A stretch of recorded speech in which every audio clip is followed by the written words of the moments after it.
So this topic is intriguing, as there can be a fair amount of information to discuss with this idea of fatigue and jiu-jitsu and combat sports in general.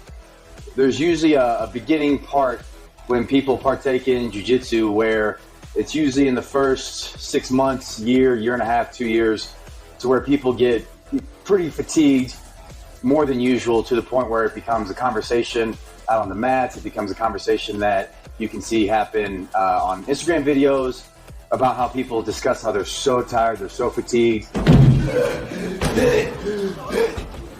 I found him like this in the bathroom, Your Honor. Somebody beat the hell out of him. And for years, they ran regularly. They competed in cross-country or marathons. And for some reason, when they just come in and do jiu-jitsu, it's so much more tiring than it should be. And there's a lot of physiological reasons as to what happens when people go and train jiu-jitsu, regardless of your physical state. So the first thing that we need to do is we need to define a few terms and discuss a few ideas.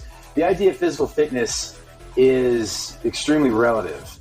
And what's physically fit to one person is different than what's physically fit to another person. For example, if a person runs a mile in 7 minutes, that could be their personal best. However, if someone runs a mile in 7 minutes, that could just be a warm-up, or they could run 5 miles in a row at 7-minute pace. So people always throw around this term, oh, I'm not in good shape, I'm not in good shape. Well, again, those are relative terms, relative ideas. Last shape?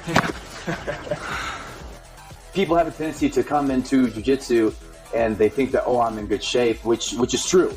And that is common. There's nothing wrong with that. To have a good state of physical fitness where you can run, where you can walk, where you can hike, those concepts are good to go. However, there's a shift in your physiological responses when we enter into a new environment.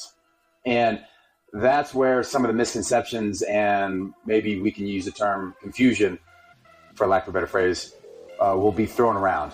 And it really has nothing to do with someone's state of physical fitness. Now, if someone just comes off the couch and they go and try jiu-jitsu regularly several times a week for 3 or 4 months, it's going to be a challenge. It's going to be difficult. So as we move forward, let's define a few terms. So the first thing that I want to discuss is what's called a motor neuron. We've got your spinal column, and down here is your cerebellum.